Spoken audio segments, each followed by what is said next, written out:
A long time ago, someone stood over a grave and did something no animal on earth had ever thought to do. They didn't just bury their dead. They reached out, gathered handfuls of bright, living color from the fields around them, and laid those flowers gently over a lifeless body. Think about that for a second. Somewhere in the deep past, a creature that looked a lot like you decided that a dead body deserved to be beautiful, and that single, tender gesture might be one of the most important things that ever happened in the history of the human mind. So who were they? And why do a few crumbs of ancient pollen have archaeologists arguing to this day? Stick with me, because this is a story about death, love, and the birth of the human soul. Let's set the scene. Picture a cave in the mountains of northern Iraq. Its name is Shannidar. Today it's a quiet cavern, but tens of thousands of years ago, it was home, not to people like you. Exactly. It was home to Neanderthals. And here's the first thing you need to unlearn. When you hear the word Neanderthal, you probably picture a dumb,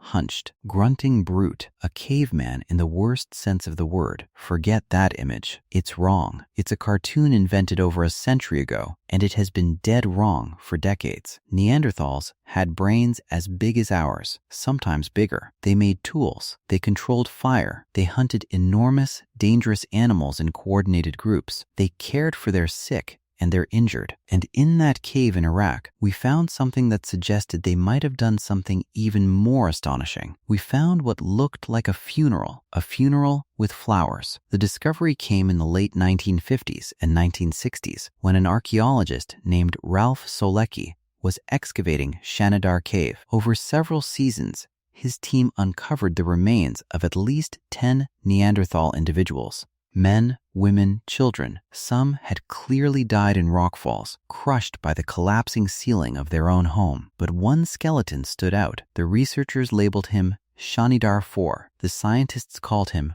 quietly, the flower burial. Here's why. When they analyzed the soil around Shannidar 4, a scientist studying the pollen found something strange. Clusters, whole clumps of pollen, from multiple species of flowering plants, not scattered randomly the way wind or bugs would spread it, but bunched together. And these weren't just any flowers. The pollen came from plants like yarrow, cornflower, hollyhock, ragwort, grape hyacinth, bright, colorful blooms. And here's the detail that sends a chill down your spine. Many of those very same plants have been used for centuries as traditional medicine. Herbs for healing, herbs for pain. So the picture that emerged was almost unbearably human. A Neanderthal dies, and the people who loved him don't just drop him in a hole. They go out into the hills in spring or early summer when these flowers bloom, and they gather them. They arrange them. They lay this person to rest on a bed of medicinal blossoms, as if to say, we could not save you, so we will send you off with beauty and with healing. 60,000 years ago, long before the pyramids, long before writing, long before agriculture, long before anything you think of as civilization. If that's true, it changes everything. Because caring about the dead, decorating a grave, imagining that death is not just an ending, but a passage that deserves ceremony. That is the seed of religion, the seed of art, the seed of the idea that a human life has meaning beyond mere survival. And if Neanderthals had it too, then that spark did not belong to us alone. It might be far older and far more universal than we ever imagined. That was the story for decades. It appeared in textbooks. It appeared in museums. The flower burial of Shannidar became one of the most famous graves in the world, a symbol of the tender heart hiding inside a supposedly brutal species. But now here's where I have to be honest with you, because the truth is more complicated and honestly,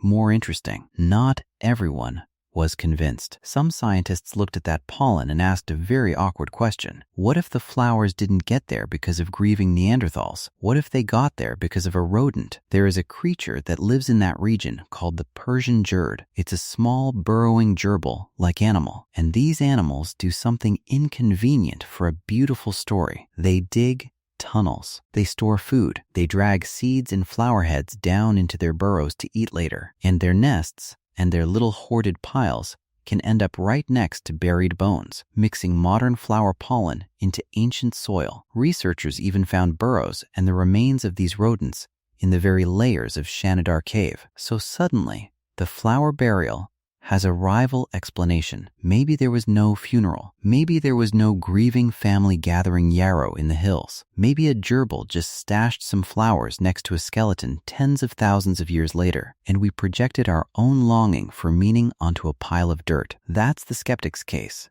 and it's a strong one. Science is supposed to be ruthless like that. It's supposed to ask, what's the most boring explanation, and can we rule it out? And for a while, it looked like the boring explanation might win. The romantic image of the flower burial started to fade from serious scientific discussion, treated as a lovely idea that probably didn't hold up. But the story didn't end there, because Shannidar Cave was not finished with us. In the 2010s, and into the 2020s, a new team of archaeologists went back to that same cave. New tools, new techniques, decades of advances in how we read the ground, and astonishingly, they found more Neanderthals, still resting in the earth where Selecki's team had stopped digging. One in particular, they nicknamed Shannidar Z, and what they found around these bodies reopened the whole question. Because the way these individuals were positioned, clustered together, placed behind a large vertical rock that could have served as a marker, in the same spot, generation after generation, hints at something deliberate. This wasn't a random scatter of bodies who happened to die in one place. It looks like a place, a chosen place, a place where the dead were brought again and again,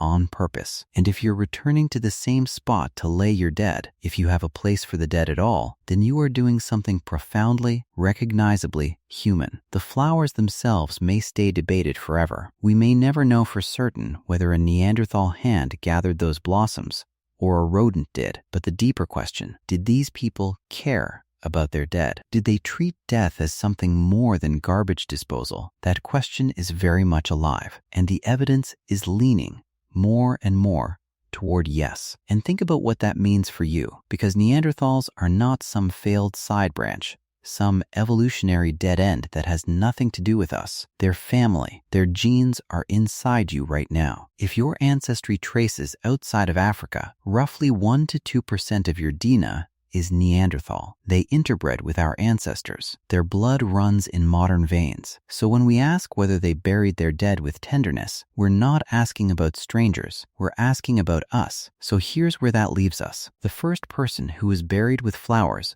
might be a Neanderthal man who died in a cave in Iraq some 60,000 years ago, laid down on a bed of yarrow and cornflower by people who loved him. Or the flowers might be an accident of biology, a gerbil's pantry mistaken for a poem. The truth is, we may never know which, but sit with the deeper thing. At some point, somewhere, for the first time in the 4 billion year history of life on this planet, a creature looked at death and refused to let it be meaningless, reached for beauty, reached for ceremony, reached for something that said, "You mattered, and I will not simply walk away." That impulse, that stubborn refusal to treat the dead as nothing, is one of the oldest human things there is. It's older than your language, older than your borders, older maybe than your entire species. And every single time you have ever stood at a graveside, or laid flowers on a stone, or felt that ache that says a person is more than just a body, you have been repeating the oldest ritual in the world. The flowers may or may not have been real, but the love behind the idea, that we've been carrying for a very, very long time. Maybe since before we were even fully human. And maybe that's the most human thing about us,